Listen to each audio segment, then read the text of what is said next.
আজ ভোট মিটতেই দলের কাছ থেকে শারীরিক কারণে সাময়িক বিরতির কথা ঘোষণা করলেন অভিষেক বন্দ্যোপাধ্যায়। এক্স হ্যান্ডেলে নিজেই লিখলেন দলের সর্বভারতীয় সাধারণ সম্পাদক, এই বিরতিতে মানুষের চাহিদা সম্পর্কে ধারণা সঞ্চয় করব, আশা করি রাজ্য সরকার মানুষের পাশে দাঁড়াতে উদ্যোগী হবে। পোস্টে লিখেছেন খোদ অভিষেক বন্দ্যোপাধ্যায়। কিন্তু কেন এই কথা লিখলেন তিনি জানবো সহকর্মী সৌরভ ঘোর কাছ থেকে। সৌরভ, এটা তো একটা খুব তাৎপর্যপূর্ণ পোস্ট। রাজনৈতিক মহল মনে করছে সবে ভোট মিটলো এবং মমতা বন্দ্যোপাধ্যায় নিজেও অভিষেক বন্দ্যোপাধ্যায়কে কার্যত একদম সার্টিফিকেট দিয়েছেন যে এই জয়ের জন্য। তারপরে অভিষেক বন্দ্যোপাধ্যায় সাময়িক বিরতির কথা ঘোষণা করলেন কেন?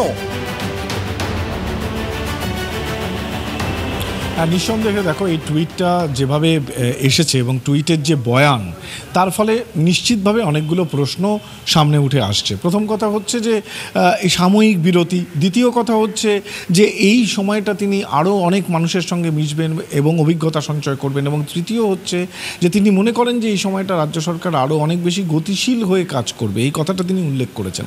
এটা সবথেকে বেশি তাৎপর্যপূর্ণ এই টুইটের, যে তাহলে কি অভিষেক বন্দ্যোপাধ্যায় কোথাও মনে করছেন যে সরকারের বা প্রশাসনের একাংশ তাদের গতি নিয়ে বা তাদের কাজ নিয়ে কি তার কোনো ক্ষোভ রয়েছে? এই প্রশ্নগুলো নিশ্চিতভাবেই উঠে আসবে এবং অনেকেই প্রশ্ন তুলবেন যে এর গূঢ় কোনো অর্থ আছে কিনা। কিন্তু তৃণমূল শিবির তার ওয়াকিবহাল মহল বলছে যে চোখের চিকিৎসার জন্য বিভিন্ন সময়ে তাকে কিছুটা বিরতিতে যেতে হয়, বাইরে যেতে হয়, চিকিৎসা করাতে হয়, এটা সেরকমই ব্যাপার, এর মধ্যে কোনো গভীর ব্যাপার নেই। কিন্তু এত বড় একটা জয়ের পরে সাময়িক বিরতিতে যাচ্ছেন অভিষেক বন্দ্যোপাধ্যায়, সেই সঙ্গে সরকারের কাজের গতি আনুক, এইটা কোথাও যেন একটা বার্তা তিনি তার টুইটে দিয়েছেন বলেই মনে করছে রাজনৈতিক মহল। ঠিক সৌরভ, আপাতত তোমাকে ধন্যবাদ। কিন্তু রাজনৈতিক মহলে যখন থেকে অভিষেক বন্দ্যোপাধ্যায় এক্স হ্যান্ডলে পোস্ট করছেন তখন থেকে একটা কার্যত শোরগোল পড়ে গেছে। কি কটাক্ষ করেছেন বিজেপির সাংসদ শ্রমিক ভট্টাচার্য, পাল্টা বিজেপিকে কি কটাক্ষ ছুড়েছে তৃণমূলের পক্ষ থেকে কুণাল ঘোষ, শোনাবো।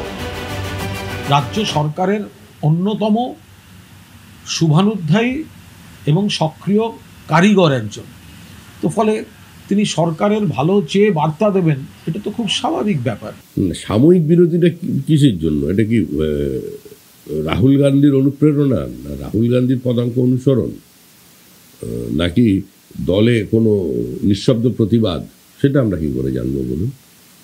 একজন রাজনৈতিক কর্মী, বয়স কম, উচ্চাশা আছে, সরাসরি প্রধানমন্ত্রীকে চ্যালেঞ্জ করার দুঃসাহস রাখেন তিনি হঠাৎ বিরতিতে কেন চলে যাচ্ছেন? নজর রাখবো এই মুহূর্তে একটি অত্যন্ত গুরুত্বপূর্ণ খবরের দিকে। কুয়েতে বিধ্বংসী আগুনে পড়ে মৃত্যু হলো 40 জন ভারতীয়র। বুধবার ভোরে দক্ষিণ কুয়েতের মাঙ্গাফ শহরে এক আবাসিক ভবনে আগুন লাগে। কুয়েতের সরকারি সংবাদ মাধ্যম জানিয়েছে নিহত 40 ভারতীয়র মধ্যে 2 জন তামিলনাড়ুর বাসিন্দা, বাকিরা উত্তর ভারতের।